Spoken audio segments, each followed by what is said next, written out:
Sugeng rawuh sedulur-sedulurku, anak-anakku semua. Assalamualaikum warahmatullahi wabarakatuh. Salam rahayu, salam sejahtera bagi kita semua dimanapun kalian berada. Puji syukur kehadirat Gusti yang Maha Agung, yang masih memberi kita nafas, akal, dan hati yang jernih untuk merenungi misteri kehidupan ini. Syukur alhamdulillah kita masih diberi kesempatan untuk duduk bersama meskipun hanya melalui layar ini untuk membahas hal-hal yang sifatnya purba, yang sifatnya mendasar, yang menentukan apakah kita benar-benar hidup atau hanya sekadar bernafas. Hari ini, Mbah Karjo mengajak kalian masuk ke lorong waktu filosofi Jawa yang paling dalam. Misteri Kuburan Semar, rahasia diri sejati dalam filsafat Jawa. Dalam setiap pencarian yang kita lakukan, ada sebuah paradoks, sebuah teka-teki yang seringkali kita abaikan. Paradoks itu adalah bahwa yang paling dekat justru paling sulit dilihat. Coba renungkan sejenak.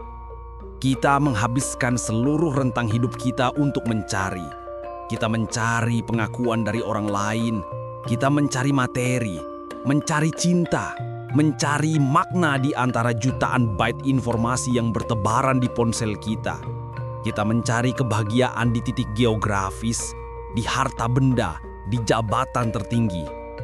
Tapi, ada satu pencarian yang lebih purba, lebih mendasar, lebih sunyi dari semua itu. Sebuah pencarian yang pada akhirnya justru mengajarkan kita untuk berhenti mencari. Bahwa semua yang kita butuhkan sudah ada. Ini bukan sekadar cerita tentang wayang, tentang kesatria dan raksasa. Ini adalah peta menuju diri kita sendiri, menuju pusat kesadaran yang tak lekang oleh waktu. Dan kunci rahasia dari peta abadi ini tersembunyi dalam simbol paling misterius dan paling sering disalahpahami dalam kebudayaan kita, kuburan Semar.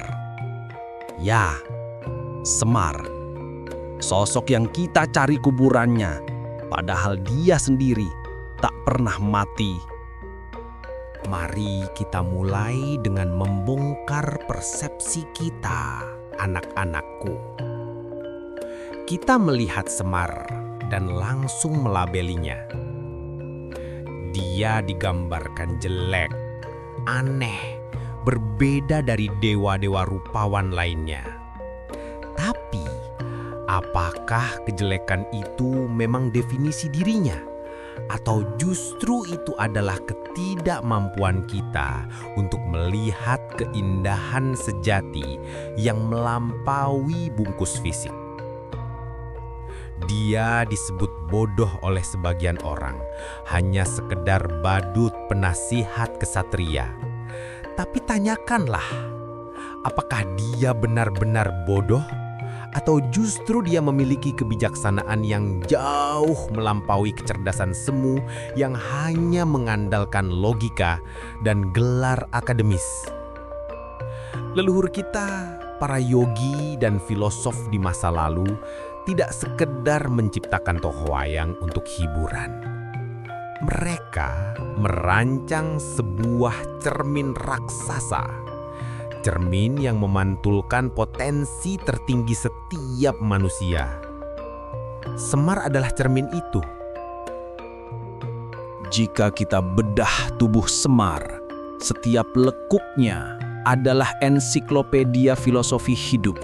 Ini bukan kebetulan artistik. Ini adalah desain makna yang jenius, sebuah mandala spiritual. Pertama, wajah tua dengan senyum lembut. Wajah yang sudah melalui ribuan tahun pengalaman hidup. Ini melambangkan akumulasi kebijaksanaan yang matang, yang tidak sombong. Senyumnya menunjukkan penerimaan total terhadap takdir. Kedua, mata sipit yang berbinar. Mata yang melihat melampaui apa yang kasat mata. Ia memandang esensi, memandang hakikat, bukan terpikat pada penampilan atau kulit luar. Ketiga, punggung bongkok.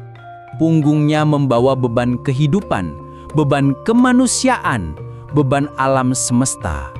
Tapi beban itu ditanggung dengan ikhlas, dengan narimo ing pandum, bukan dengan keluhan atau kemarahan. Inilah kekuatan sejati, kemampuan memikul tanpa merasa terbebani. Keempat, perut buncit. Perut yang besar. Ini adalah simbol dari kemampuan mencerna pahit manisnya kehidupan, masalah, ujian, tanpa sampai sakit mah spiritual. Dia menelan dan mengolah semua dualitas kehidupan menjadi energi positif. Kelima, kain poleng hitam putih. Semar selalu mengenakan kain yang merupakan perpaduan kotak-kotak hitam dan putih. Ini adalah penerimaan total pada dualitas hidup, suka dan duka, terang dan gelap, lahir dan mati. Semar mengajarkan kita bahwa untuk mencapai keutuhan, kita harus merangkul semua sisi diri dan kehidupan. Semar tidak cantik menurut standar dewa-dewa, karena kecantikan sejati tidak membutuhkan pengakuan. Semar tidak gagah seperti kesatria, karena kegagahan sejati ada dalam keteguhan hati yang tak tergoyahkan.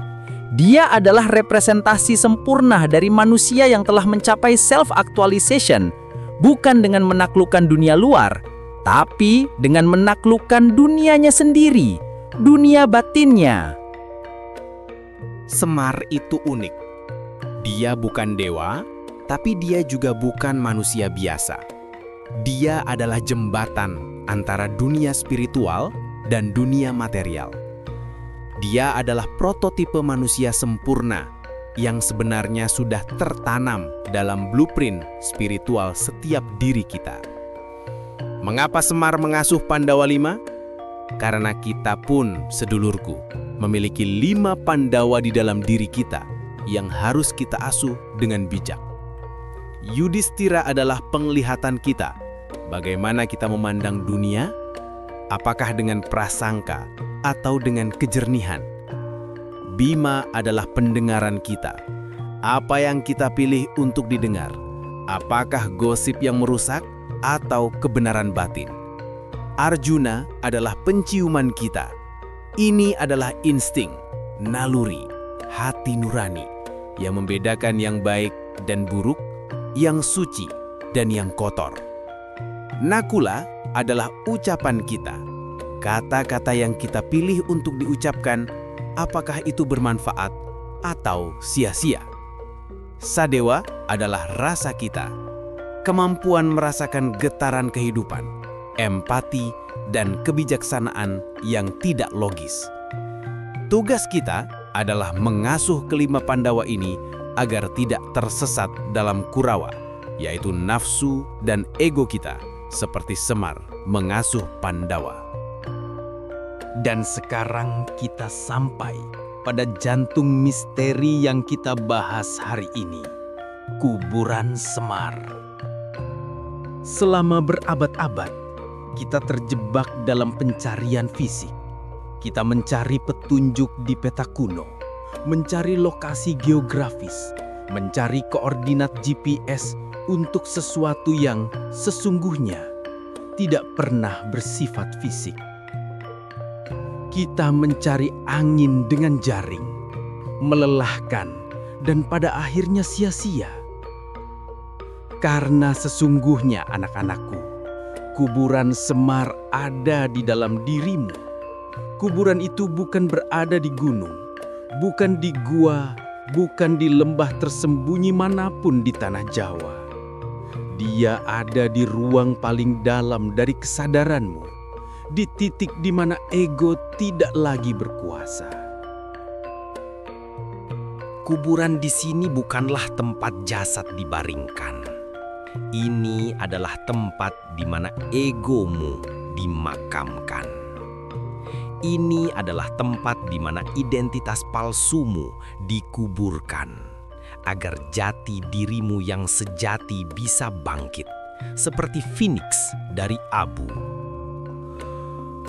Kuburan Semar adalah ruang transformasi, di mana yang lama harus mati agar yang baru bisa lahir. Proses spiritual menuju kuburan ini adalah perjalanan bertahap. Kuburkan kebanggaanmu agar kerendahan hati yang sejati, yang tanpa pamrih, dapat lahir. Kuburkan ketakutanmu agar keberanian yang tenang dan keyakinan pada Gusti muncul. Kuburkan identitas palsumu, label-label yang diberikan dunia padamu, agar jati diri sejatimu sebagai hamba dan wakil Gusti terungkap. Kuburkan masa lalumu agar kamu benar-benar hidup penuh di saat ini, di saat kau ada. Kuburkan masa depanmu agar kamu berhenti memikirkan hal yang belum terjadi dan mulai percaya pada takdir yang baik. Setiap kali kau berhasil membunuh satu aspek egomu, setiap kali kau melepaskan satu lapisan identitas palsu yang membebani, kau sedang melangkah lebih dekat ke kuburan semarmu. Dan ketika kau akhirnya sampai di sana, di pusat dirimu sendiri, di keheningan batinmu, kau tidak akan menemukan tulang belulang. Kau akan menemukan keheningan yang justru lebih berbicara daripada semua kata-kata. Kekosongan yang ternyata lebih penuh makna daripada semua pengetahuan yang kau kumpulkan. Dirimu yang paling otentik sebelum dunia memberimu label, sebelum dunia mendikte siapa dirimu. Disitulah kau akhirnya memahami kebenaran yang selama ini tersembunyi. Semar bukan tokoh wayang. Semar adalah dirimu yang paling sejati. Semar adalah simbol dari manusia yang telah mencapai kesempurnaan batin dan kerendahan hati mutlak. Dadi sedulurku, besok ketika kau bercermin, tataplah bayanganmu dengan jujur dan tanyakan pada dirimu sendiri, sudah sejauh mana perjalananku menuju kuburan Semar? Karena pencarian terbesar dalam hidup bukanlah mengelilingi dunia selama puluhan tahun untuk mencari makna, tapi adalah keberanian untuk duduk diam dan memasuki kuburan dalam dirimu sendiri. Disitulah kau akan menemukan bahwa Semar bukanlah sesuatu yang kau cari di luar. Semar adalah seseorang yang kau sedang menjadi dan kembangkan dari dalam. Setiap kali kau memilih kejujuran daripada kepalsuan, setiap kali kau memilih kerendahan hati daripada kesombongan, setiap kali kau memilih keheningan daripada hiruk-pikuk dunia, kau sedang melangkah lebih dekat ke kuburan Semarmu. Dan mungkin itulah makna sebenarnya dari menjadi manusia. Bukan mencari makna, tapi menjadi makna itu sendiri. Kuburan Semar bukanlah destinasi akhir. Ia adalah pengingat bahwa yang kau cari tidak perlu dicari, karena ia sudah ada dalam dirimu, menunggumu untuk menyadarinya. Semoga renungan ini membawa manfaat. Semoga rahmat Gusti selalu menyertai langkahmu menuju jati diri sejati.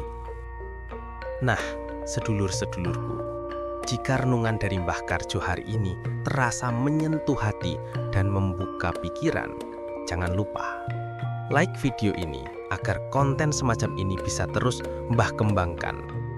Komentar di bawah, Mbah ingin tahu apa yang akan kamu kuburkan hari ini.